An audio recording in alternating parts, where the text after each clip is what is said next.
अफगानिस्तान की आंतरिक और बाहरी सुरक्षा अमरीकी सैन्य मौजूदगी पर निर्भर करती है। अफगानिस्तान के लिए अमरीका सुरक्षा का केंद्र बिंदु है। साल 2001 के बाद अमरीका ने अफगानिस्तान में अपनी मौजूदगी को बरकरार रखा है। उसकी एक वजह यह है कि अमरीका अफगानिस्तान की स्थिरता को अपनी विदेश नीति का एक मुख्य लक्ष्य मानकर चल रहा था।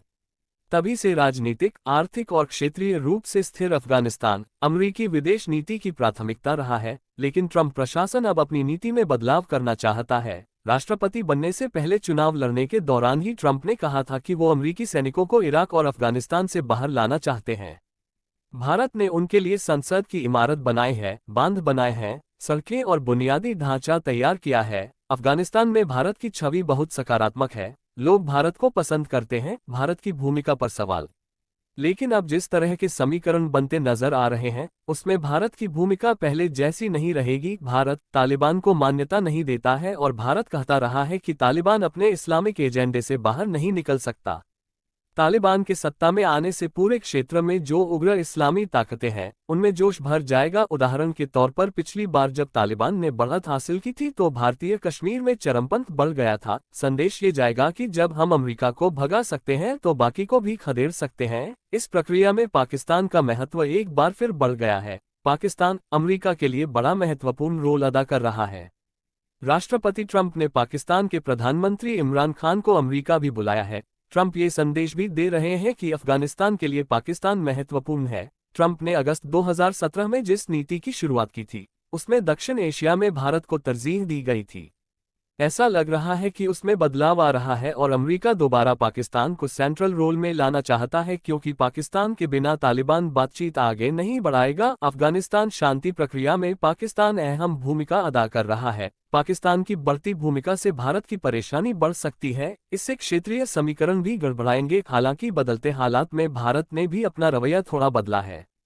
भारत देख रहा है कि तालिबान का पक्ष भारी हो रहा है। उससे देखते हुए भारत ने भी कुछ बैक चैनल बातचीत की है। चीन की भी इसमें भूमिका होगी। तालिबान के मुल्ला बरादर कुछ वक्त पहले चीन गए थे। वहां पर हो सकता है कि चीन ने तालिबान पर बातचीत के लिए दबाव डाला हो। शांति प्रक्रिया जल्द से जल्द आगे बढ़े ताकि अमेरिका की रवानगी जल्द हो और चीन की भूमिका बढ़ जाए। भारत चीन की अफगान शांति वार्ता से पूरी तरह बाहर है, इसलिए अमेरिका के जाने और तालिबान के सत्ता में आने से भारत के हित खतरे में पड़ सकते हैं। एक रिपोर्ट के मुताबिक अफगानिस्तान में लगभग 57% हिस्सा सरकार के नियंत्रण में है, जबकि तालिबान 15% हिस्से पर काबिज है। बाकी बचे हिस्से के लिए दोनों के बीच संघर्ष जारी है। दिक्कत यह भी है कि अफगान नेशनल आर्मी अभी तक मजबूती से उभर नहीं पाई है। उसे आज भी अमेरिका की जरूरत होती है। समस्या यह है कि अफगानिस्तान अपने बूते तालिबान से निपटने के लिए तैयार नहीं हो पाया है, जबकि तालिबान को पाकिस्तान से मदद मिलती रही है। रही बात अमेरिकी राष्ट्रपति ट्रंप की, उन्हें चुनाव की वजह से जल्दी है, लेकिन तालिबान को ऐसी कोई जल्दी नहीं है। दोनों के नजरिए अलग हैं और इसमें तालिबान खुद को अधिक सशक्त महसूस करता है। वो चाहे तो आगे भी इंतजार कर सकता है और लड़ाई भी जारी रख सकता है।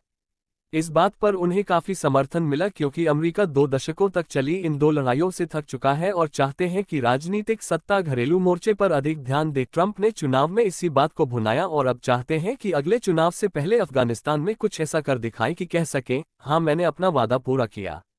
इसलिए अब ट्रंप प्रशासन अपनी नीति में जल्दबाजी में या एक निर्धारित टाइम फ्रेम में बदलाव करना चाहता है। तालिबान जिसके खिलाफ अमेरिका इतने वर्षों से लड़ रहा था, उसी तालिबान को अमेरिका अब अफगानिस्तान के राजनीतिक ढांचे में शामिल करने के लिए तैयार हो गया है। दोनों के बीच 7 दौर की बातचीत हो चुकी है और आगे भी कुछ शर्तें तय करने के लिए बातचीत जारी है।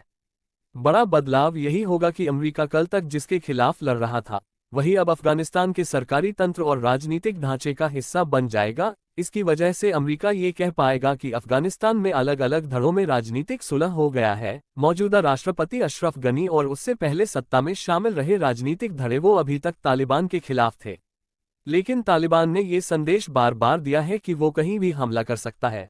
अफगानिस्तान की जमीन के एक बड़े हिस्से पर उसका नियंत्रण है और उसके बगैर कोई राजनीतिक समाधान नहीं हो सकता। उसे सैन्य रूप से हराया नहीं जा सकता है। इसके जवाब में अमेरिकी नीति ये है कि हम चूंकि तालिबान को हरा नहीं पा रहे हैं, इसलिए बातचीत करके तालिबान को सत्ता के ढांचे में जगह दी जाए। इसकी वजह से तस्वीर कुछ ऐसी बन सकती है कि आप तालिबान को सत्ता में देखेंगे, तालिबान की नीतियों को लागू होते देखेंगे। तालिबान के उग्र इस्लामी एजेंडे के कुछ अंश आपको नजर आ सकते हैं।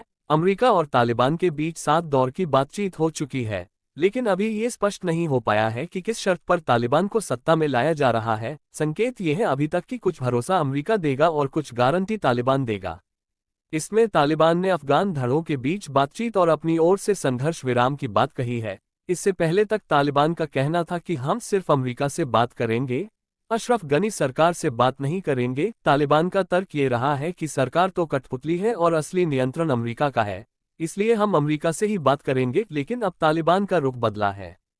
अमेरिका गारंटी लेना चाहेगा कि अफगानिस्तान की जमीन को अमेरिका के खिलाफ इस्तेमाल नहीं किया जाएगा। सकारात्मक संभावना ये है कि अफगानिस्तान में राजनीतिक प्रक्रिया आरंभ होगी, लेकिन आशंका ये है कि सरकार में आने के बाद तालिबान का रवैया बदलेगा या नहीं, क्योंकि सत्ता में आने के बाद तालिबान को रोकने वाला कोई नहीं होगा। भारत की चिंता। तालिबान की पुरानी सरकार जाने और साल 2001 में अमेरिका के आने के बाद एक नई राजनीतिक प्रक्रिया शुरू हुई थी। उसके बाद भारत ने अफगानिस्तान में बड़े पैमाने पर निवेश किया है। भारत ने आर्थिक के साथ साथ राजनीतिक और कूटनीतिक निवेश भी बड़े पैमाने पर किया है। भारत अफगान नेशनल आर्मी, अफगान राजनयिकों, नौकरशाहों और बाकी पेशेवरों को ट्रेनिंग देता है।